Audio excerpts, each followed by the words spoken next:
Welcome to this edition of the Million Dollar Mastermind podcast. This is where we pick the brains of high achievers from all walks of life and get their hard-earned, real-world insights on winning. I'm your host, Larry Weidel.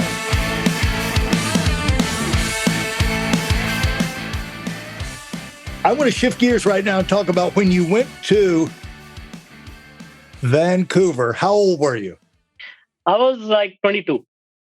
And you followed the female, right? Yes, that's right. Yeah.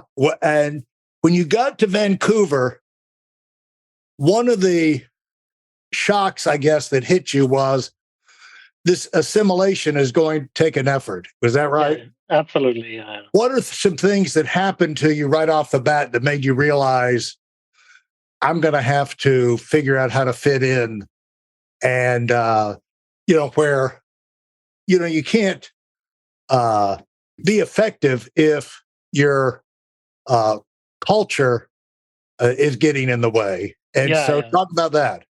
Yeah. So a few things I remember, I didn't realize there's a cult, okay, I don't want to offend anybody. So I want to use my words very carefully here. I didn't know that there's a culture of white culture, and there's a immigrant culture, and then there is another culture of natives, right? Yeah. And then when people started talking about these different cultures, I was like, man, like I didn't even realize that even before the so-called native Canadians, there was a class of people here already. So that creates even more like complication. And then in many conversations, again, I know I don't want to offend anybody. Some people refer to them as Indians. I was like, I'm an Indian. Like what does that? What does that really mean? Like, I don't understand. And so, so that was very confusing to me. And then the next thing what happened was like, first of all, most people didn't pay attention to what I was saying, or I was like a new immigrant. But then slowly they started saying, oh, this guy knows few things. So let's invite him into some meetings. He can provide some value.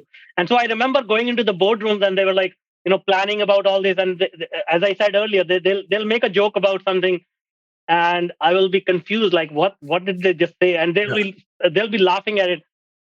And then I was like, okay, they must have some internal joke. Then I realized that, hey, that was an important thing for me to note, because that was something about work and project, and that was not just a joke. They were laughing about it, but it was an important piece of information that I completely missed. Yeah. And I really need to understand this, otherwise I'll be flying blind. So then those are the things that triggered my curiosity, and just learning about, okay, who are all these people? What do they believe, and how do they talk to each other?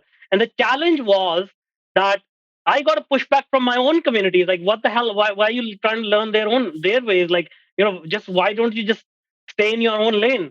And I was like, no. I mean, how do I make a mark?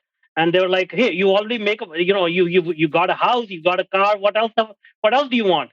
Yeah. I'm like, no, there is more out there, man. Like, there's more out there. So it has been a huge challenge to just be on your own and trying to learn, because you get pushback from everywhere that you don't come into my lane, or my own community says, hey, don't go into their lane.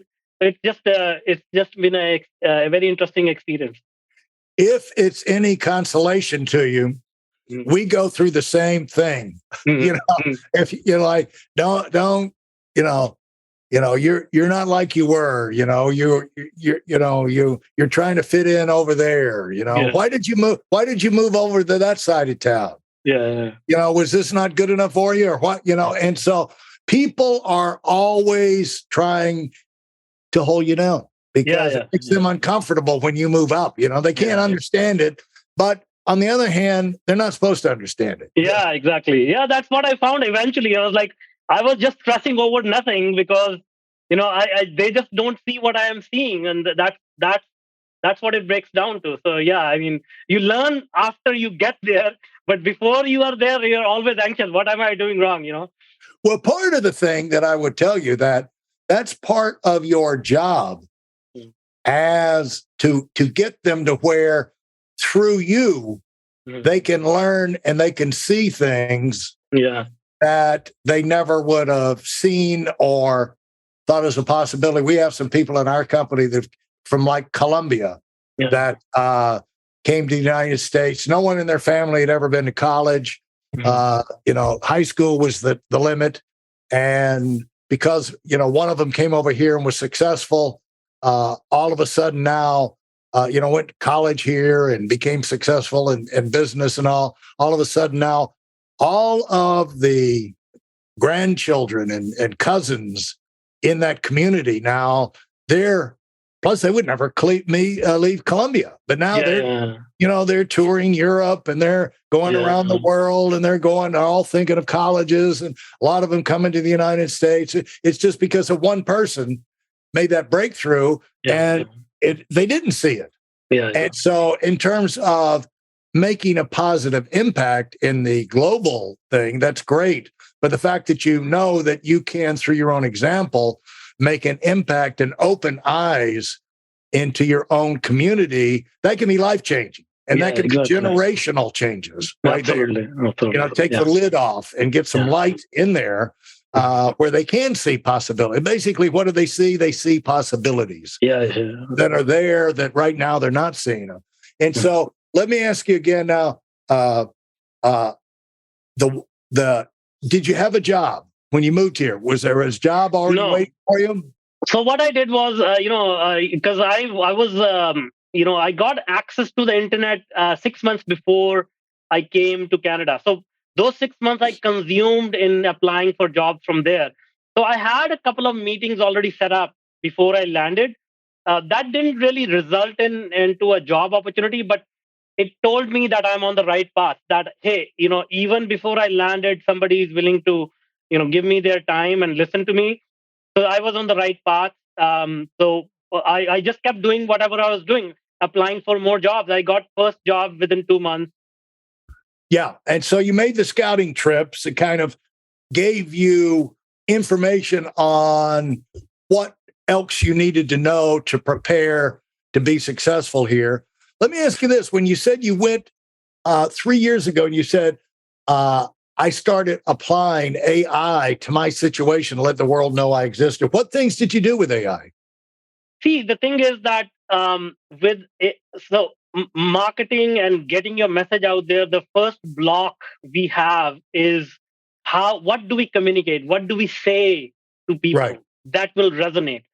And most of us are not gifted writers or gifted, eloquent speech writers or whatever it is, right? Right. AI can, first of all, solve that problem, right? So first, even before that, you said targeted marketing. First of all, it can help you figure out who's your target audience. What do they want to talk about? What do they want to hear? And us humans, we are not capable of doing all this. Like we cannot get it. We have to be in that circle to be able to hear them to say, oh, okay, now I know what you're talking about.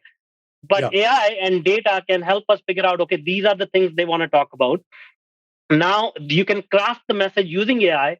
And now the thing is, you as a human being, even if you are the most efficient salesperson, you can make maybe 60 calls a day, 70 calls a day, 80 calls a day. With AI, I can talk to 1,000 people in an hour, no problem. 1 million people in an hour, no problem, right?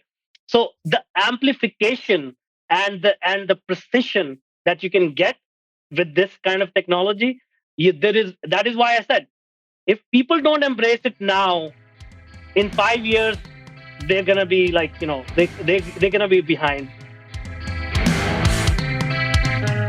For those of you who are sick and tired of fooling around and are dead serious about wanting to move up fast, I've got something especially for you.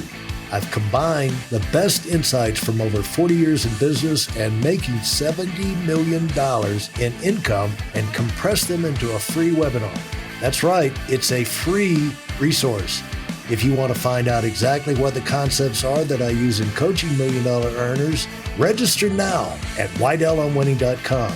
You'll discover the 5-part framework used by so many to reach their financial, personal, and professional goals.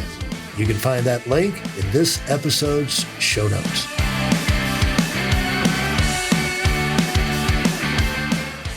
Now, when you say AI can help you craft your message, what do? Get an app that's an AI app?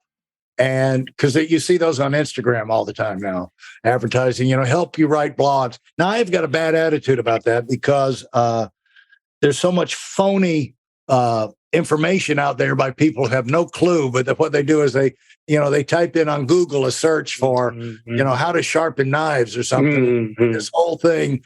And it's basically generic information. Exactly. And so how do you get specialized type?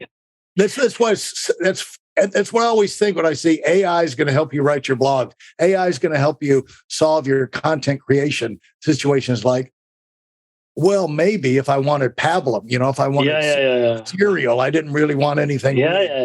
But then I'm going to be represented to the world as nonsense. See, that's where the top 1 or 2% people are separated from the rest, right? So when I think about all of this, it's more about the human connection.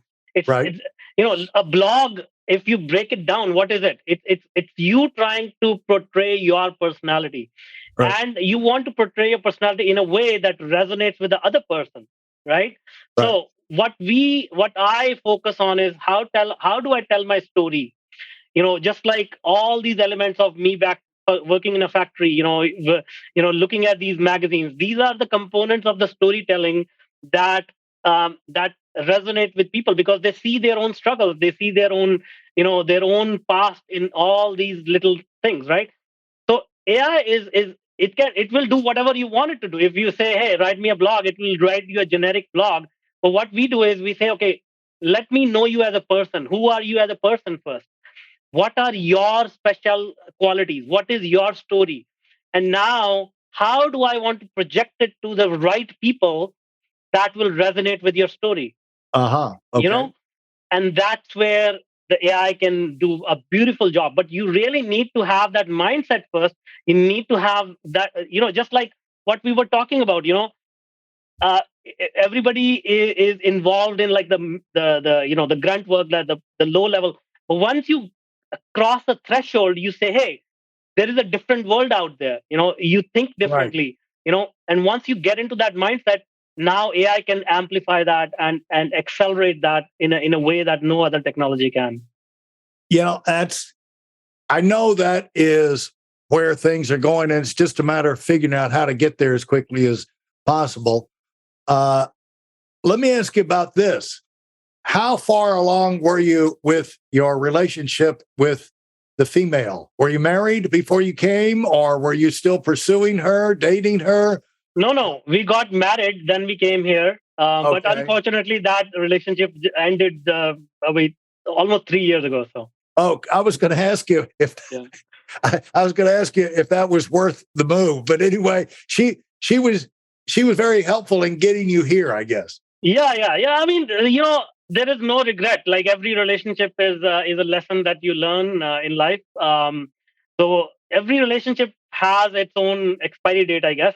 And yeah, it expired. But I got a lot of learning about myself. A lot of I got my beautiful kids, that has changed my life. So I cannot say anything wrong about it. But yeah, that's the story.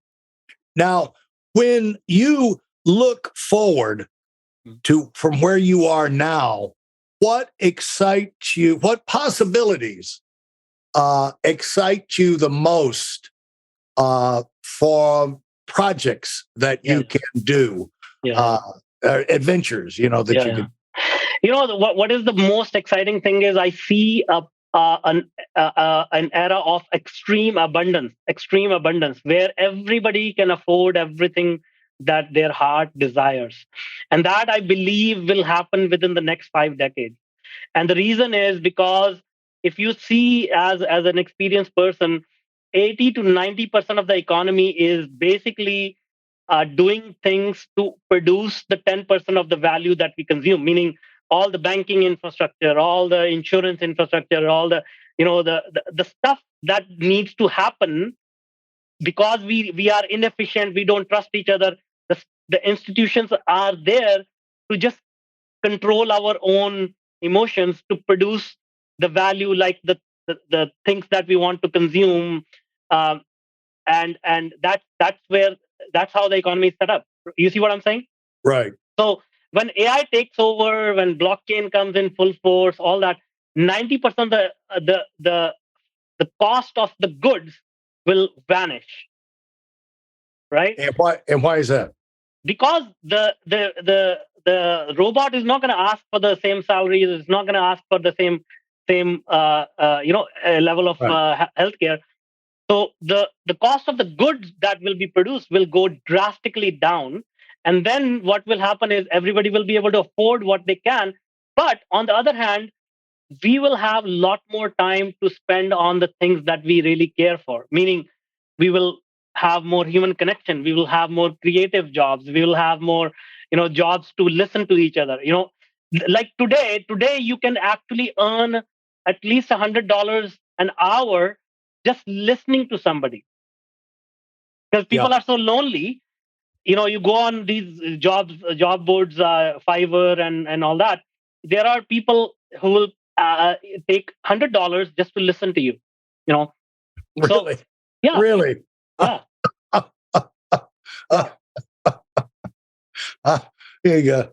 That's a little bit overwhelming. $100 an hour. Wow. So that's what I see in the future. That's what excites me. So that's why I say AI is such a technology that has the power to change the way we actually think about how we live. And like you know so imagine a world where you don't raise kids to say, hey, you need to go to college so yeah you can get a job. They'll say, hey, find the best passion that you enjoy and focus on that, and the rest will fall into place automatically. Let me ask you this. You write uh, 2 best-selling technical books, and you get the attention of uh, Barack Obama and Bill Gates. Was that for the patents? That was for your courses? Was that for the books? What was that? So that was a technology that we built for helping students not drop out of colleges, because 30% of the students, they drop out of the university or college degree within the first 2 years. And the reason is because it's linked to what I just said. The reason is because they find out that whatever they enrolled in is of no interest to them, or it Right. is too difficult for them. Right. So, but they've got into that degree program because their friends forced them, their family forced them, their career counselor forced them. And so with technology, we can say, okay, who are you as a person? Let me recommend the right course to you, just like Netflix recommends shows to us. And I Yeah. can recommend the right course to you, and you will do very well, and you will be able to complete your degree program. And so that program was so successful that President Obama mentioned it in his speech multiple times. And actually, Bill Gates invested in that project. Ah. And so what are these courses? You've got 75 courses. 75 courses, 180,000 students. What are all these courses about? So it was all about teaching technology to people. These are very, very hardcore technical skills. So again, this was the first phase of my 3-year journey. I created those 75 courses in about 12 months. And so it was all about teaching technology and teaching engineers how to apply the technology in the real world. Because I noticed that even when they go to university, they get such a outdated information, and they get like Right. Right. theoretical information, that when they come out in the real world, they have a shock. They have a culture shock. It's like, okay, how do I apply what I learned? So my thing is, because I learned on the job. I have no fancy degrees or anything like that. So I'm like, okay, I want to teach you how you can learn to produce value in the world, not just like learn some books and say, okay, I'm a technical person now. Where did you get the idea for these courses, and what was your first course? So, again, the story behind that is 2018. I lost my mom. She was in India, and my whole family is in India. So I wanted to change my life and business such that I can travel back home. And so I was looking for an opportunity to build a business around it. And that's when, education came along. And my first course was about Jenkins. It's a technical platform to help people automate things in their projects. Uh-huh. And so I found a platform where people are looking for these courses. Then I used my skills to figure out, okay, what is missing here? What is not already there, which is popular among people to learn? And then I created a course on that, and then I started building more and more and more and more. Yeah, pretty amazing. Thanks for listening to the Million Dollar Mastermind. If you felt there were any valuable takeaways from this episode, please take a minute and leave us a 5-star review. Your feedback is important and really helps us get the word out to a wider audience. Remember, we have a valuable webinar that is absolutely free. Register for it right now at weidelonwinning.com. Thanks for listening.